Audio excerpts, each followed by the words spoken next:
மாநில கொள்கை பரப்பு செயலாளர் சாட்டை துரைமுருகன் அவர்கள்.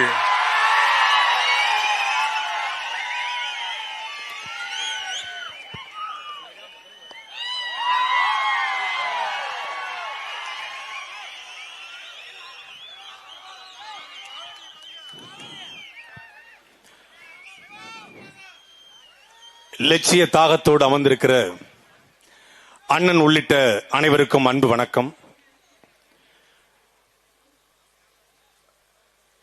தேர்தல் அரசியல் இருக்கக்கூடிய கட்சிகள் தேர்தல் நெருங்குகிற பொழுது கூட்டணிக்கான மாநாடுகளை நிகழ்த்தும், இல்லை தங்களுடைய தேர்தல் அறிக்கைக்கான மாநாடு நிகழ்த்தும். தேர்தலுக்கு இன்னும் 4 மாதம் இருக்கிற சூழ்நிலையில் இந்தியாவில் உள்ள உலகத்திலேயே ஒரே ஒரு அரசியல் கட்சி மரங்களின் மாநாடு, மலைகளின் மாநாடு, காடுகளின் மாநாடு, தண்ணீர் மாநாடு, அடுத்து கடலம்மா மாநாடு என்று வாக்கே இல்லாத இதற்கு எதற்காக மாநாடு நடத்துகிறது என்று வீட்டிலிருந்து வரும்போதே மூளையை கலட்டி வீட்டில் முக்கத்தில் போட்டு வருகிற சில அற்ப பதர்கள் கேள்விகளை எழுப்புகிறார்கள். உலகத்தை இப்படி ஒருத்தன் பதில் சொல்லிக்க மாட்டான். டே, தண்ணிக்கு ஓட்டு இல்லடா, மரத்துக்கு ஓட்டு இல்ல, கடலுக்கு ஓட்டு இல்ல, தண்ணிக்கு ஓட்டு இல்ல, அதை குடிக்கிற நாய் உனக்கு ஓட்டு இருக்குல்லன்னு கேட்ட ஒரே ஒரு தலைவர் எங்களுடைய அண்ணன் சீமான் தான். மரத்துக்கு ஓட்டு இல்ல, அந்த மர கட்டுல படுத்து உறங்குற மரமண்ட உனக்கு ஓட்டு இருக்குல்ல, அது உனக்கு சேத்தாண்ட நான் மாநாடு போடுறேன்னு சொல்லி கேட்டார். நம்முடைய பாட்டன் பாரதி பாடுனா, காவிரி தென்மண்ணை பாராறு தமிழ் கண்டதொரு வையை பொருண நதி என மேவிய பல ஆறு ஓட திருமேனி செழித்த தமிழ்நாடு என்று. அவன் காவிரி தென்மண்ணை பாலாறுன்னா, ஆனா இங்க என்ன பிரச்சனைனா, காவிரி தென்மண்ணை பாலாறு திராவிட மண்டையில கோளாறு என்று ஏற்பட்டதனால கடந்த 50 ஆண்டு காலமாக அணைகள் கட்டக்கூடிய நிலமாக தமிழ்நாடு இல்லையா. தமிழ்நாட்டுடைய ஒரு முதலமைச்சர் சொல்றாரு, ஏங்க அணை கட்டல, 4000 டிஎம்சி தமிழ்நாட்டுக்கு தண்ணீர் வானத்திலிருந்து மழையாக பொழிகிறது, 1100 டிஎம்சி தான் நாம் பயன்படுத்துகிறோம், 2000 டிஎம்சி கடலில் கலக்கிறது, அணைகளை கட்டினால் நாம் தண்ணீரை தேக்கி வைக்கலாமே என்று கேட்டதுக்கு, அணைகள் கட்டக்கூடிய நிலம் தமிழ்நாட்டில் இல்ல, புவியியல் அமைப்பு தமிழ்நாட்டில் மாறிடுச்சு. காமராஜர் ஆட்சி காலத்தில் அணைகள் கட்ட தமிழ்நாட்டில் இடம் இருந்துச்சு, ஆனா இந்த கருணாநிதிகள் காலத்துல அணைகள் கட்ட தமிழ்நாட்டில் இடம் இல்ல. உலகத்துல எவ்வளவோ தொழில்நுட்பம் விஞ்ஞான வளர்ச்சி வந்துருச்சு. இன்னைக்கு செவ்வாய் கிரகத்தில் போய் காற்று இருக்கா, தண்ணீர் இருக்கா அப்படின்னு கண்டுபிடிக்கிறாங்க. நிலாவுல போய் காத்து இருக்கா, தண்ணி இருக்கா அப்படின்னு கண்டுபிடிக்கிறான். நிலாவுல தண்ணி இல்லைன்னு தெரிஞ்சிருச்சு, நிலாவுல காத்து இல்லைன்னு தெரிஞ்சிருச்சு, செவ்வாய் கிரகத்துல தண்ணி இல்லைன்னு தெரிஞ்சிருச்சு, காத்து இல்லைன்னு தெரிஞ்சிருச்சு. ஆனாலும் தண்ணி இருக்கா தண்ணி இருக்கான்னு பல ஆயிரம் கோடிகளை கொட்டி அங்க கண்டுபிடிக்கிறான். இங்க தண்ணி இருக்கு, தடுத்து ஒரு அணை கட்டுனா அதெல்லாம் கட்ட முடியாது. இங்க இருந்து நேரம் மேல போயிடுவாரு, அவர் கீழே பார்க்க மாட்டாப்ல, மேல போய் மேல இருந்து கீழே பாக்குறது, மேல இருந்து கீழே போய் என்னத்தை பாக்குறான்னு பார்த்தா மீத்தேனு, ஹைட்ரோ கார்பனு, ஈத்தேனு, அதைத்தான் போய் பார்க்க போறான். அங்கிருந்து பார்த்து இங்க தோன்றதுக்கு மேல போய் ஆராய்ச்சி, கீழே தண்ணீர் கடலுக்குள்ளே வீணாய் கடலை கலக்கிறது, அதை தடுக்க ஒரு அணை கட்டுவதற்கு எவனுக்கும் வக்கில்ல.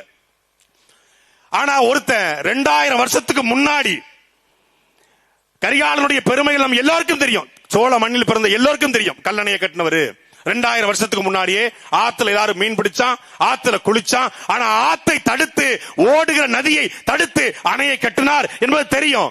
அது மட்டும்தான் நமக்கு தெரியும். உலகத்தில் எவ்வளவு தொழில்நுட்பம் விஞ்ஞான வளர்ச்சி வந்துருச்சு, ஆனா கரிகாலன் அந்த கல்லணையை எப்படி கட்டினார் என்று எவனாலையும் கண்டுபிடிக்க முடியல. இன்றைக்கே காவிரி ஆறு இப்படி சீறி பாய்கிறது என்றால் 2000 வருஷத்துக்கு முன்னாடி எப்படி பாய்ஞ்சிருக்கும்? அகண்ட காவிரி. அந்த காவிரி ஆறு பாய்ந்து வருகிற காவிரியில தொடர்ச்சியா வெள்ளப்பெருக்கு, தஞ்சை மாவட்டம், தஞ்சை, நாகப்பட்டினம், மயிலாடுதுறை, அன்னைக்கு மொத்தமாக சோழ மண்டலம் வெள்ளப்பெருக்கு ஏற்படுது. எப்படி தடுப்பது என்று யோசிக்கிறான். எங்கன்னு யோசிக்கிறான்? காவிரி பூம்பட்டினம் கடற்கரையில் யோசிக்கிறான். கடற்கரை நிக்கிற பொழுது கடல் அலை அடிச்சு அடிச்சு அவன் கால் கொஞ்சம் கொஞ்சமாக உள்ள போகுது, மண்ணு மூடிக்கிட்டே இருக்கு.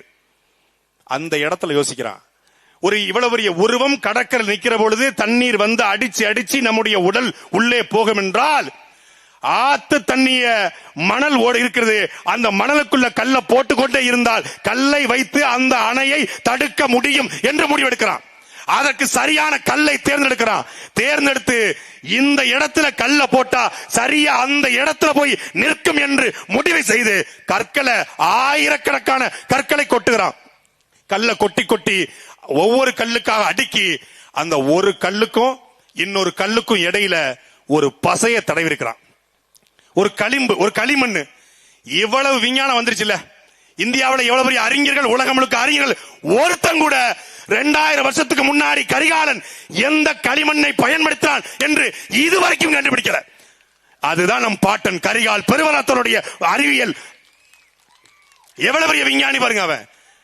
அவன் எந்த யூனிவர்சிட்டியிலும் போய் பிஹெச்டி முடிக்கல, வாட்டர் மேனேஜ்மெண்ட் கொடுத்து படிக்கல.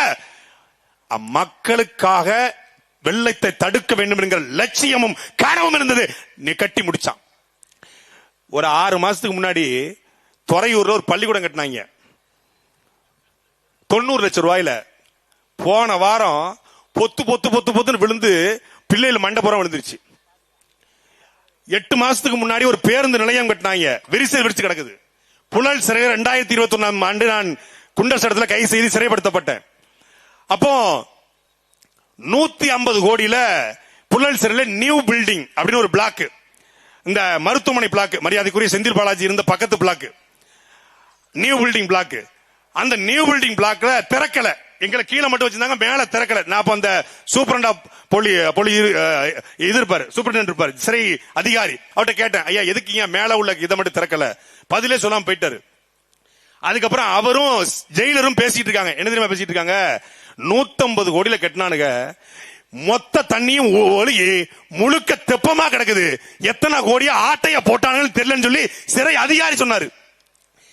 கெட்டி 6 மாசத்துல 150 கோடியில கட்டப்பட்ட ஒரு சிறை முழுக்க முழுக்க மழை பெஞ்சு தண்ணியா கிடக்கு.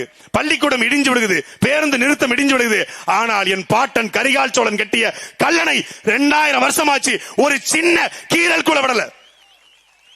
ஏன்னா அவனின் மக்களுக்காக கட்டினான்.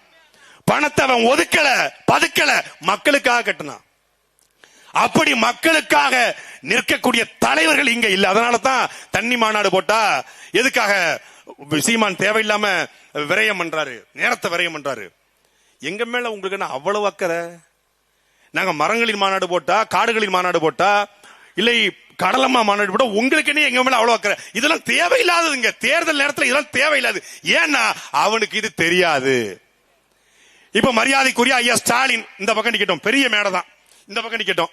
மரியாதைக்குரிய ஐயா எடப்பாடி பழனிசாமி எங்க சித்தப்பு இங்க நிக்கட்டும். மரியாதைக்குரிய எங்க அண்ணன் விஜய் அவர்கள் இங்க நிக்கட்டும். எங்க அண்ணன் சீமானு இங்க நிப்பாட்டுவோம். தண்ணீர் பிரச்சனையை பத்தி ஒரு 10 நிமிஷம் 3 பேர் பேசிட்டோம். நாங்க மொத்த கட்சி உங்க கூட சேர்ந்துடுறோம். டேய் சேர்ந்துடுறோம். நீங்க 18 மணி நேரம் நடிச்ச நடிகரை கேள்விப்பட்டிருப்பீங்க. 18 மணி நேரம் விளையாடிய விளையாட்டு வீரனை கேள்விப்பட்டிருப்பீங்க. 18 மணி நேரம் ஓடிய விளையாட்டு வீரனை கேள்விப்பட்டிருக்கீங்க. 18 மணி நேரம் இந்த தண்ணீர் மாநாட்டுக்காக ஆவணத்தை தயாரித்த ஒரு தலைவனை கேள்விப்பட்டீங்களா? அப்படி ஒரு ஆவணத்தை தயாரிச்சுக்காரு. இந்தியாவில் இல்ல, உலகத்தில் இல்லை. நீங்க ஆக்ஸ்போர்ட் பல்கலைக்கழகத்தில் பேராசிரியர் கூட்டு வந்தாலும் இன்றைக்கு அண்ணன் சீமான் பேச இருக்கிற பேச்ச உலகத்தில் எவனாலையும் பேச முடியாது. இது சத்தியம். ஒரு வெறிகுண்ட வேங்கன்னு கேள்விப்பட்டிருக்கீங்களா? இன்னைக்கு பாப்பீங்க. ஏன்னு சொல்லுங்க. ஏன்னா தண்ணீருடைய அருமையை உணர்ந்தவன் தான் அந்த தண்ணீர் குறித்து பேச முடியும்.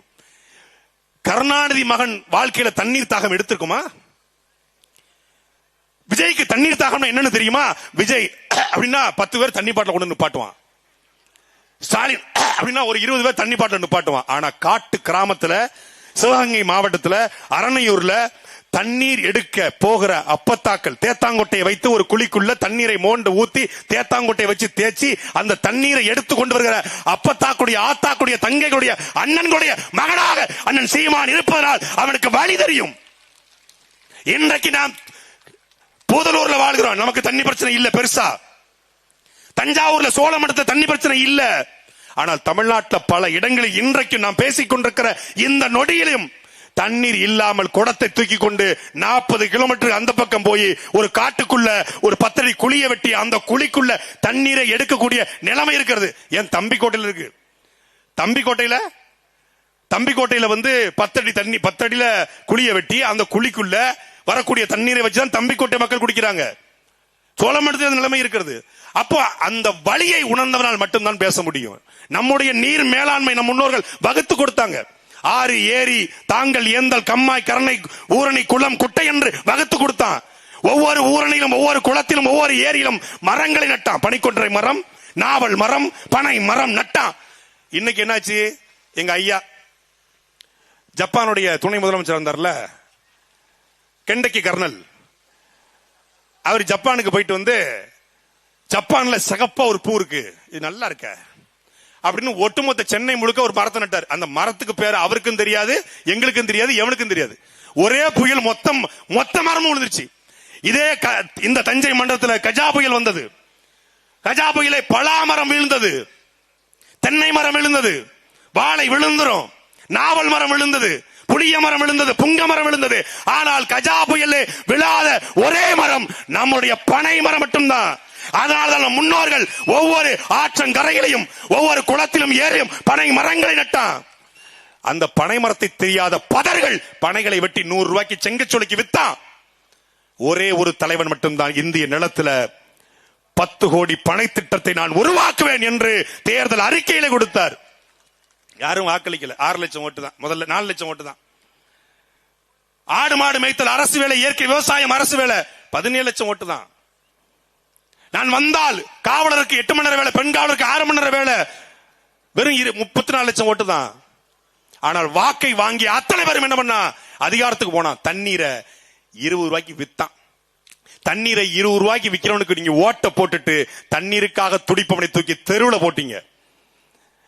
நாம தாகம் எடுத்தா கின்லே, குன்லே, அக்வாபினா, கக்வாபினா, ஆண்டவர், பேண்டவர் என்று வாங்கி குடிக்கலாம். ஆனால் இந்த யானையும், இந்த குரங்கும், இங்க இருக்கக்கூடிய சிங்கமும், புலியும் எப்படியடா தண்ணி குடிக்கும் என்ற கேள்வியை உலகத்தில் எழுப்பியவன் எங்களுடைய அண்ணன் செந்தமிழன் சீமான் மட்டும்தான். அவன் பேசுவது கல்லருக்காகவோ, நாடாருக்காகவோ, கோணாருக்காகவோ, செட்டிக்காகவோ, முதலிக்காகவோ, இந்துக்காகவோ, இஸ்லாமியருக்காகவோ, கிறிஸ்தவருக்காகவோ, பிள்ளைக்காகவோ, இல்ல இங்க இருக்கக்கூடிய தெலுங்கருக்காகவோ, நாயுடுக்காகவோ, கன்னடருக்காகவோ அல்ல. அவன் பேசுவது உயிர்களுக்காக என்பதை இந்த சமூகம் என்னைக்கு புரிந்து கொள்கிறதோ அன்றைக்கு இந்த நிகழ்ச்சியில மாற்றம் வரும். ஒரு யானைக்கு ஒரு நாளைக்கு 100 லிருந்து 225 லிட்டர் தண்ணி தேவை. நம்மள பிச்சை எடுக்க விட்டான். மகளிர் உரிமை தொகை நம்ம அக்கா தங்கச்சி 1000 ரூபாய்க்கு பிச்சை எடுக்க விட்டான். தமிழ் மகன் திட்டம், புரட்சி பெண் திட்டம், நம்ம பிள்ளைகளை 1000 ரூபாய்க்கு பிச்சை எடுக்க விட்டான். இலவசம் சொல்லி ரேஷன் கடையில நம்மள பிச்சை எடுக்க விட்டான். நம்மளை விட்டா பரவாயில்ல. என்பதற்குரிய மக்களே, உலகத்திலேயே மிகப்பெரிய உருவம் யானை. ஒரு நாளைக்கு 100 லிட்டர் தண்ணீர் குடிக்க வேண்டிய யானைய ரோட்ல பிச்சை எடுக்க விட்டான்டா. இந்த பிராடு, திராவிட, மொல்ல மாதிரி முடிச்சவைக்கு நாய்கள் பிச்சை எடுக்க விட்டான். யானை பிச்சை எடுக்குது. நீங்க போங்க மசனகுடிக்கு போனீங்கன்னா யானை வந்து வண்டியை துளாவி வண்டிக்குள்ள வாட்டர் பாட்டில் இருந்தா எடுத்து குடிக்குது. இதை பற்றி பேசத்தான் தண்ணீர் மாநாடு. வாக்குக்காக அல்ல, அடுத்த தலைமுறையின் வாழ்க்கைக்கான மாநாடு இந்த தண்ணீர் மாநாடு. நாம் ஒருவேளை நாம் எது இல்லாமலும் வாழலாம், ஆனா தண்ணி இல்லாமல் வாழ முடியாது என்பதை அடுத்த தலைமுறைக்கு உணர்த்த இந்த மாநாடு. நாம் பேசுகிற இந்த அண்ணன் சீமான் பேசுகிற இந்த அரசியல் என்பது பன்றிக்கும், நாய்க்கும், நரிக்கும் மட்டும் இல்ல, அணிலுக்கும் சேர்த்துதான். அணிலுக்கும் சத்தம் பேச. அணிலாம் உண்மையிலே அல்லாடும் தண்ணி இல்லாம. ஒரு சின்ன டேப் இருக்கும் பாருங்க வீட்டு, நல்லில போய் ஒரு சொட்டு விடும், அதை நக்கி குடிக்கும். அரசியலையும் அப்படித்தான் நக்கி குடிக்குது. அப்படி நக்கி குடிக்கும். அந்த அணிலுக்கும் சேர்த்து அரசியல் பண்ண அண்ணன் சீமான் வந்திருக்கிறார். போதலூர்ல வாழ்ற மானமுள்ள தமிழர்கள், போதலூர்ல குவார்டர் கோழி பிரியாணி கொடுக்காம, காசு பணம் கொடுக்காம இவ்வளவு பெரிய கூட்டத்தை யாராவது திரட்ட முடியுமா? ஏன் திரண்டிருக்கிற ஒவ்வொருத்தரும் கல்லராக, நாடாராக, அகமுடையராக, செட்டியாக, தேவேந்திராக திரண்டிருக்கிற ஒவ்வொருத்தரும் மான தமிழனாக திரண்டிருக்கிறார் என்பதை சொல்லி நன்றி, வணக்கம், விடைபெறுகிறேன். நாம் தமிழர்.